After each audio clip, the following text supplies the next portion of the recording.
இந்த மாதத்திற்குரிய கர்த்தருடைய வாக்குத்தத்தத்தை உபாகமத்தின் புத்தகம் 33ஆம் அதிகாரம் 29ஆம் வசனத்தை உங்களுக்காக நான் வாசிக்க விரும்புகிறேன். The book of Deuteronomy chapter 33 and verse 29. இஸ்ரவேலே, நீ பாக்கியவான், கர்த்தரால் ரட்சிக்கப்பட்ட ஜனமே, உனக்கு ஒப்பானவன் யார்? உனக்கு சகாயம் செய்யும் கேடகமும் உனக்கு மகிமை பொருந்திய பட்டயமும் அவரே. உன் சத்துருக்கள் உனக்கு இச்சகம் பேசி அடங்குவார்கள், அவர்கள் மேடுகளை மிதிப்பாய் என்று சொன்னான். Let me read that in English for you. Deuteronomy 33:29.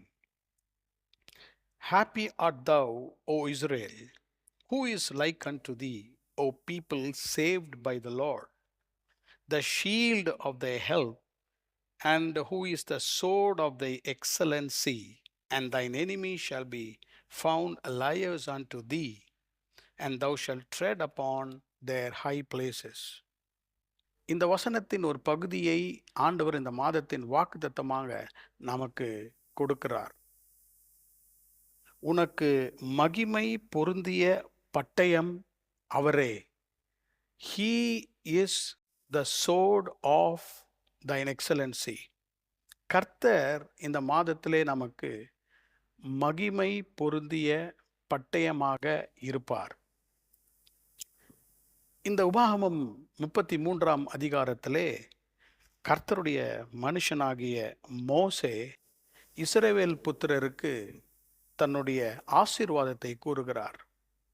தனித்தனியே கோத்திரங்களுக்கு ஆசீர்வாதத்தை கூறின பிறகு இஸ்ரவேல் புத்திரர் எல்லாருக்கும் ஒரு ஆசீர்வாதத்தை கூறுகிறார். நீ பாக்கியவான், இஸ்ரவேலே, நீ பாக்கியவான். காரணம், நீ கர்த்தரால் ரட்சிக்கப்பட்ட ஜனமாக இருக்கிறாய். இந்த வசனத்திலே ஆண்டவர் இஸ்ரவேலுக்கு எப்படி இருப்பார் என்ற பல காரியங்கள் இருக்கிறது. அதில் ஒரே ஒரு காரியத்தை கோடிட்டு காட்ட விரும்புகிறேன். I want to emphasize one aspect of who God was to Israel. உனக்கு மகிமை பொருந்திய பட்டயம். கர்த்தருடைய நாமத்துக்கு ஸ்தோத்திரம். கேடகமாகவும் இருப்பார், பட்டயமாகவும் கர்த்தர் இருப்பார். The Lord shall be both a shield and a sword. பட்டயம் எதற்கு? எதிரியை வீழ்த்துவதற்கு. கேடகம் எதற்கு? நம்மை பாதுகாப்பதற்கு. கிறிஸ்தவ வாழ்க்கையின் போராட்டங்களிலே நமக்கு பாதுகாப்பும் அவசியம். சத்துருக்களை தாக்கி சத்துருக்களை வீழ்த்தவும் நமக்கு பட்டயம் அவசியமாக இருக்கிறது.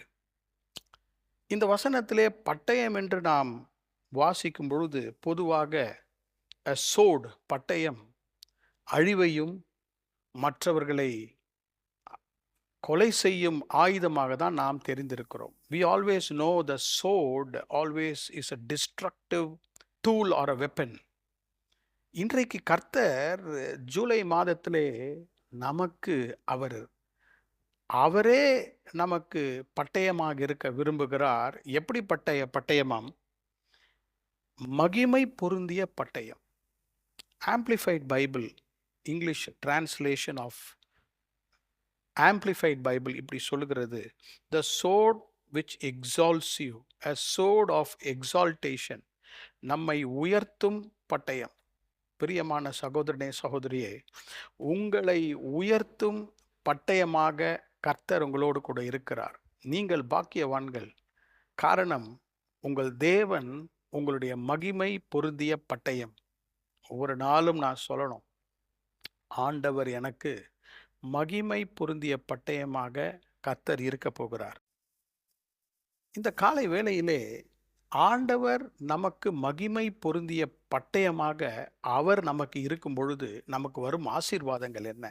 If God is going to be a shield and a sword of excellency, what are the blessings to us? 3 சம்பவங்களை ஆசீர்வாதங்களோடு கூட சுருக்கமாக பகிர்ந்து கொள்ள விரும்புகிறேன். This sword of excellency speaks of three blessings. இந்த மகிமையின் பட்டயம் 3 ஆசீர்வாதங்களை நமக்கு கொண்டு வருகிறது. Number 1, this sword of excellency brings consecration in our life. Number 2, this sword of excellency brings conquering in our life.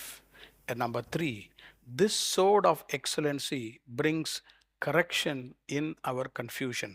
தமிழிலே சொல்லுகிறேன். இந்த மகிமையின் பட்டயமாகிய கர்த்தர் நம்மை பரிசுத்தப்படுத்தும் பட்டயமாக இருக்கிறார். இரண்டாவதாக நமக்கு ஜெயம் தரும் பட்டயமாக அவர் இருப்பார். மூன்றாவதாக சூழ்நிலைகளை சரி செய்து நமக்கு நியாயம் செய்கிற மகிமையின் பட்டயமாக இருப்பார். பரிசுத்தப்படுத்தும் பட்டயம், ஜெயத்தை தரும் பட்டயம், நியாயத்தை செய்யும் பட்டயமாகிய கர்த்தர். இந்த ஆசீர்வாதங்களை நமக்கு கர்த்தர் செய்து அவர் நமக்கு மகிமையாக நம்முடைய வாழ்க்கையை மாற்றுவார். 3 சந்தர்ப்பங்களை உங்களுடைய கவனத்திற்கு கொண்டு வர விரும்புகிறேன். முதலாவதாக யோசுவாவின் புத்தகம் 5ஆம் அதிகாரம் 13ஆம் வசனத்தை வாசிக்கிறேன். Joshua chapter 5 and verse 13. பின்னும் யோசுவா எரிகோவின் வெளியிலிருந்து தன் கண்களை ஏறெடுத்து பார்க்கும்போது, இதோ ஒருவர் அவனுக்கு எதிரே நின்றார். உருவின பட்டயம் அவர் கையில் இருந்தது. யோசுவா அவரிடத்தில் போய், நீர் எங்களை சேர்ந்தவரா, எங்கள் சத்துருக்களை சேர்ந்தவரோ என்று கேட்டான். அந்த வசனத்திலே உருவின பட்டயத்தோடு கூட கையிலே ஒரு தேவதூதன் யோசுவாக்கு முன்பாக நின்று கொண்டிருக்கிறார். கர்த்தர் நமக்கு மகிமையுள்ள பட்டயமாக நமக்கு இருக்கிறார். The Lord is going to be a sword of excellency. எரிகோக்குள்ளாக அவங்க செல்வதற்கு முன்பதாக பெரிய தடை எரிகோ மதில் இருந்தது. இந்த எரிகோ மதிலை அவர்கள் தாண்டி சென்றால்தான் ஆசீர்வாதத்தை சுதந்திரிக்க முடியும். யோசுவா ஒரு தலைவனாக போய் நின்று கொண்டு அந்த எரிகோவை பார்த்து கொண்டிருக்கும் பொழுது ஆண்டவராகிய தேவனுடைய தூதன் அங்கு வந்து உருவின பட்டயத்தோடு நிற்கிறார். இந்த இடத்துல தேவன் ஒரு மகிமையுள்ள பட்டயமாக இருக்கிறதை நீங்கள் காணும்படியாக இன்றைக்கு உங்களுடைய கவனத்தை நான் ஈர்க்க விரும்புகிறேன். ஆண்டவர் எப்படி மகிமை பொருந்திய பட்டயமாக இருக்கிறார். The Lord came there, and the angel of the Lord came there, had a drawn out sword in his hand. அப்படி என்றால் யோசுவாவை ஆண்டவர் ஆயத்தம் பண்ணுகிறார். யோசுவாவை கர்த்தர் பரிசுத்தம் பண்ணுகிறார். 14ஆம் 15ஆம் நீங்கள் வாசிக்கும் பொழுது, how God consecrated Joshua through the sword. அந்த பட்டயத்தை, அந்த உருவின பட்டயத்தை யோசுவா கண்ட பொழுது வேதம் என்ன சொல்லுகிறது என்றால், யோசுவா அந்த உருவின பட்டயத்தை பார்த்து தன் கால்களிலே இருக்கிற பாதரட்சைகளை கழட்டி போடுகிறான். Joshua removed the sandals from his feet, consecrated himself unto God. தன்னை யோசுவா ஆண்டவருக்கு பரிசுத்தப்படுத்தினான். இந்த மாதத்திலே நம்மை ஆசீர்வாதத்திற்கென்று ஆயத்தப்படுத்துவது ஆண்டவருடைய மகிமையின் பட்டயம். கர்த்தருடைய நாமத்துக்கு ஸ்தோத்திரம். 2 விதத்திலே கர்த்தர் யோசுவாவை அவருடைய உருவின பட்டயத்தால், மகிமையின் பட்டயத்தால் பரிசுத்தப்படுத்தினார். Number 1, submission. Number 2, separation. நீர் யாரை சேர்ந்தவர் என்று யோசுவா கேட்டார். ஆண்டவர் பாருங்கள், அவன் தரையிலே விழுந்து பணிந்து கொண்டு, என் ஆண்டவர் தமது அடியனுக்கு சொல்கிறது என்னவென்று கேட்டான். பாருங்கள், ஆண்டவர் என்ன சொன்னார் என்றால், நான் யார் பக்கத்திலே இருக்கிறேன் என்று முக்கியமல்ல, நீ யார் பக்கத்திலே இருக்கிறாய். மறுபடியுமாக இதை நான் உங்களுக்கு சொல்லுகிறேன். It is not weather God was on the side of Israel, but it's very important to note on whose side Joshua was standing. எரிகோவிலே போய் அந்த ஆசீர்வாதங்களை சுதந்திரிப்பதற்கு யோசுவா தான் ஆண்டவர் பட்சத்தில் வர வேண்டும்.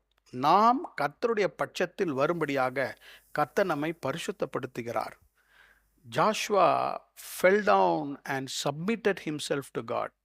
ஆண்டவரே, நான் உம்மோடு கூட தான் இருக்கிறேன். இந்த பட்டயத்தை நான் பார்க்கும்பொழுது நான் என்னை ஒப்பு கொடுக்கிறேன். ஐ சப்மிட் மை செல்ஃப். இரண்டாவது பாருங்கள், தன்னுடைய பாதரட்சைகளை அவன் கழற்றி போடுகிறான். he is removing his sandals.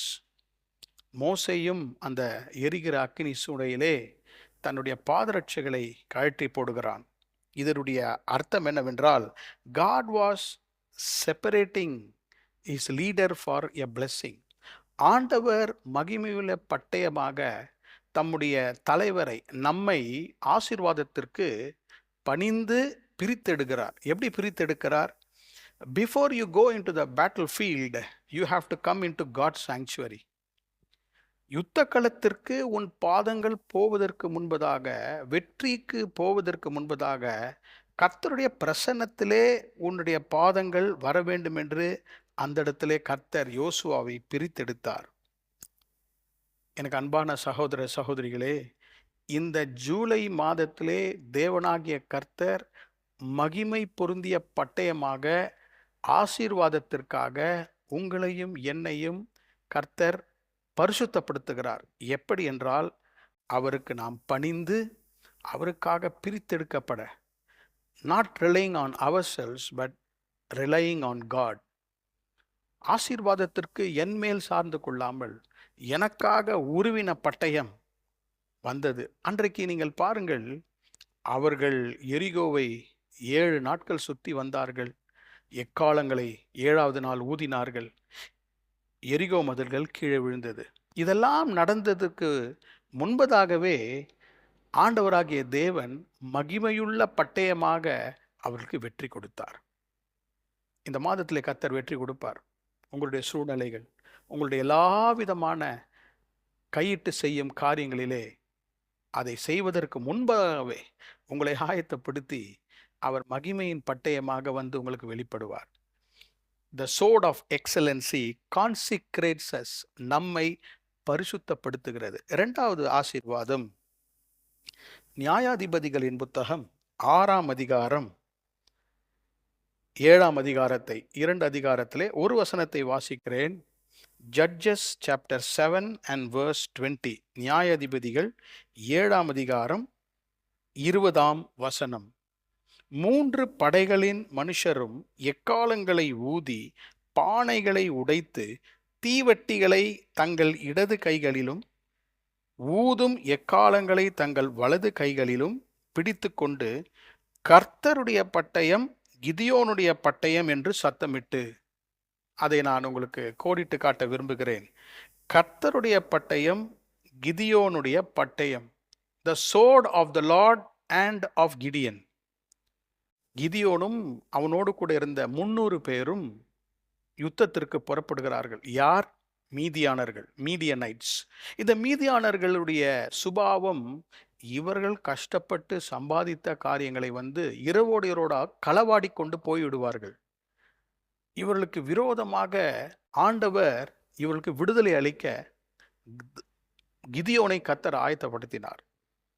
இந்த இடத்துல 20ஆம் வசனத்தில் நம்ம வாசிக்கும்பொழுது நாம் எதை பார்க்கிறோம் என்றால், ஆண்டவரே அவர்களுக்கு பட்டயமாக இருக்கிறார். மகிமை பொருந்திய பட்டயம். யோசுவாவை குறித்து வாசிக்கும்போது அவருடைய கரங்களிலே பட்டயம் இல்லை. கிதியோனுடைய கரங்களிலும், கிதியோனும் தன்னுடைய 300 பேர் கரங்களிலும் பட்டயம் இருந்ததா? இல்லை. எண்ணெய் இருந்தது, அவருடைய கைகளிலே எக்காலங்கள் இருந்தது, பானை இருந்தது, தீவட்டிகள் இருந்தது. இந்த 3 பொருட்கள் தான் வைத்திருந்தார்கள், பட்டயம் இல்லை. ஆனால் கிதியோன் அவர்கள் என்ன சொல்ல வேண்டும் என்று சொல்லுகிறார்? அவர்களுக்கு சொன்னார், இப்படி சத்தமிட்டு சொல்லுங்கள், ஆண்டவருடைய பட்டயம் கிதியோனுடைய பட்டயம். God's sword is our sword. அப்பனா என்ன அங்க நம்ம பார்க்கிறோம்? அவருடைய பட்டயம்தான் நமக்கு ஜெயத்தை தந்து வரும். His sword always brings conquer in our life. எப்படி என்றால், there was a shared partnership. கர்த்தர் மட்டும் அவர் வெற்றி நமக்கு தருவதில்லை. கிதியோன் மட்டும் போய் வெற்றி சிறந்து வரவில்லை. ஆண்டவரும் கிதியோனும் ஷேர்டு பார்ட்னர்ஷிப். அவர் நமக்கு மகிமையுள்ள பட்டயமாய் இருக்கும் பொழுது எப்பொழுதுமே ஆண்டவர் முன்பாக செல்வார், நாம் பின்பாக செல்வோம், வெற்றி நமக்கு கிடைக்கும். There is always a shared partnership. அவரோடு கூட ஒரு ஒரு இணைந்து செயல்படும் பொழுது வெற்றியை தருகிறார். இரண்டாவது பாருங்க, தெர் வாஸ் அ ஸ்பிரிச்சுவல் ப்ராக்ளமேஷன். ஆவிக்குரிய அறிக்கையை பார்க்கிறோம். அவங்க கையில் இதெல்லாம் வச்சிருந்தாலும் அவங்க வாயிலே சொன்ன ப்ராக்ளமேஷன் என்னவென்றால், கர்த்தருடைய பட்டயம், கிதியோனுடைய பட்டயம். இப்படி சொல்லியிருக்கலாம் இல்லையா? என் கையில் இருக்கிற பட்டயம் தான் கர்த்தருடைய பட்டயம். அப்படி சொல்லவில்லை. Look at the order of the sentence. ஆண்டவருடைய பட்டயம், என்னுடைய பட்டயம். ஆண்டவர் அன்றைக்கு பெரிய வெற்றியை இவர்களுக்கு கொடுத்தார். என்றைக்கெல்லாம் ஆண்டவர் நமக்கு பட்டயமாக, மகிமை பொருந்திய பட்டயமாக கர்த்தர் இருக்கும்போது, நிச்சயமாகவே மீதியானரிடத்திலிருந்து, நம்மிடத்திலிருந்து களவாடி நம்முடைய ஆசீர்வாதங்களை இந்த மாதத்திலே பறிக்க இருக்கும் சத்துருக்களிலிருந்து இந்த கர்த்தர் என்ன செய்கிறார் என்றால், நமக்கு வெற்றியை தருகிறார். The sword of excellency conquers your enemies. நம்முடைய சத்துருக்கள், நெகட்டிவ் ஃபோர்ஸஸ், சாத்தியமில்லாத சூழ்நிலைகள், நம்ம பிள்ளைகள், நம்முடைய குடும்பங்கள் மேலே வருகிறவற்றை அவர் பட்டயமாக இருந்து அவர் வெற்றி சிறக்க பண்ணுகிறார். கடைசியாக மூன்றாவது ஆசீர்வாதம், மகிமை பொருந்திய பட்டயனை நமக்கு கொடுக்கும் ஆசீர்வாதம். 1 ராஜாக்களின் புத்தகம் 3ஆம் அதிகாரம் 24, 25 வசனம். 1 Kings chapter 3 verse 24, 25. ஒரு பட்டயத்தை கொண்டு வாருங்கள் என்றான். அவர்கள் ஒரு பட்டயத்தை ராஜாவினிடத்தில் கொண்டு வந்தார்கள். ராஜா உயிரோடு இருக்கிற பிள்ளையை 2ஆக பிளந்து, பாதியை இவளுக்கும் பாதியை அவளுக்கும் கொடுங்கள் என்றார். சாலமோன் ராஜாவுடைய வார்த்தைகள். சாலமோன் ராஜாவுடைய அரசாட்சி செய்யும் பொழுது 2 சகோதரிகள் அவரிடத்திலே வாதாடி நியாயம் கேட்டுக்கொள்ள வந்தார்கள். 2 ஸ்திரீகள். 2 ஸ்திரீகளுக்கு ஒரு ஸ்திரீக்கு குழந்தை பிறந்தது, பிள்ளை பிறந்தது. 3 நாளைக்கு பிறகு இன்னொரு ஸ்திரீக்கு பிள்ளை பிறந்தது. அவங்க 2 பேரும் ஒரே அறையிலே ஒரே இடத்துல இருந்தார்கள். இரவிலே தூங்கும்பொழுது வேதம் சொல்கிறது, ஒரு ஸ்திரீ தன்னுடைய பிள்ளையின் மேல் தவறாக படுத்து பிள்ளையை கொன்று விடுகிறார். அந்த பிள்ளை இறந்து போகிறது. அந்த பிள்ளை இறந்து போன உடனே காலையில் எழுந்து பார்க்கும் பொழுது, இந்த இறந்து போன ஸ்திரீ அந்த உயிரோடு இருக்கிற பிள்ளையை எடுத்து அவளிடம் வைத்து கொண்டாள். இறந்த பிள்ளையை இன்னொரு ஸ்திரீயிடம் கொடுத்து விடுகிறார். காலையில் இருவருக்கும் சண்டை. இதுதான் என் குழந்தை, உன் குழந்தை என்று அவர்கள் சண்டை போடுகிறார். ஒரு குழந்தை உயிரோடு இருக்கிறது, இன்னொரு குழந்தை மரித்து விட்டது. அந்த மரித்த குழந்தையுடைய தாயார் உயிரோடு இருக்கிற குழந்தை தன்னுடைய குழந்தை என்று வாதாடுகிறார். 2 பேரும் சாலமோன் அரண்மனைக்கு வந்து வாதாடுகிறார்கள். சாலமோனுக்கு என்ன செய்ய வேண்டும்? ஆண்டவர் பாருங்கள், சாலமோனுக்கு மகிமையுள்ள பட்டயமாக இருந்தார். God was a sword of excellency. Solomon அரண்மனையில் இருக்கிறார். அவர் கையில் பட்டயம் இல்லை. ஆனால் அவர் என்ன சொல்லுகிறார்? ஒரு பட்டயத்தை கொண்டு வாருங்கள். அவங்க பட்டயத்தை கொண்டு வந்து சொன்னார்கள். சாலமோன் சொன்னான், உயிரோடு இருக்கிற பிள்ளையை 2ஆக பிளந்து பாதி பாதியை கொடுத்து விடுங்கள். அங்கு உண்மையாகவே அவர்கள் குழந்தையை பிளக்கவில்லை, வெட்டவில்லை. அதற்குள்ளாக உண்மை வெளிப்பட்டது. அந்த உண்மையுள்ள தாய் சொன்னால், எனக்கு வேணாம், அந்த பிள்ளை உயிரோடு இருக்கட்டும் என்று. இதில் இருக்கிற சத்தியம் இதுதான், ஆசீர்வாதம் இதுதான். அன்றைக்கு நியாயத்தை, அந்த குழப்பத்தை திருத்தி நியாயத்தை கொண்டு வந்தது அந்த பட்டயம். It was that sword which corrected the confusion and brought justice. நிறைய விஷயங்கள் நம்ம வாழ்க்கையில குழப்பங்கள், நியாயமில்லாத சூழ்நிலைகள், நமக்கு நியாயம் நடைபெறாத சூழ்நிலைகள், பலவிதமான வழிகளெல்லாம் கோணலும் அது சரியா இல்லாமல் இருக்கும். என்ன செய்வது? யாரிடம் போய் சொல்வது? பாருங்கள், இந்த நேரத்துல தான் ஆண்டவர் என்ன செய்கிறார்? பட்டயமாக இருக்கிறார். மகிமை பொருந்திய பட்டயமாக மாறுகிறார். ஆண்டவராகிய தேவன் மகிமை பொருந்திய பட்டயமாக நிதானத்தை தந்து சாலமோன் காலத்திலே he gave him discernment. எது சரி, எது தப்பு. அதுதான் பெரிய கஷ்டம் இன்னைக்கு உலகத்துல. இன்னைக்கு எது கரெக்ட், எது தப்புன்னு அநேகருக்கு தெரியவில்லை. குடும்பத்துல எது சரி, எது தவறு. ஆண்டவரே, என் எதிர்காலத்துல எது, எந்த வழி கரெக்ட், எது தப்பு. ஆண்டவராகிய தேவன் இஸ்ரவேலுக்கு மகிமை பொருந்திய பட்டயமாய் இருக்கும் பொழுது, ஆண்டவராகிய தேவன் இந்த சாலமோனுடைய அரண்மனையிலே நியாயத்தை செய்தார். எனக்கு அன்பான சகோதர சகோதரிகளே, இன்றைக்கு உண்மையை வெளிப்படுத்தும் பட்டயம் இது. நியாயத்தை கொண்டு வரும். உங்க பிள்ளைகளுக்காக கர்த்தர் நியாயத்தை செய்வார்.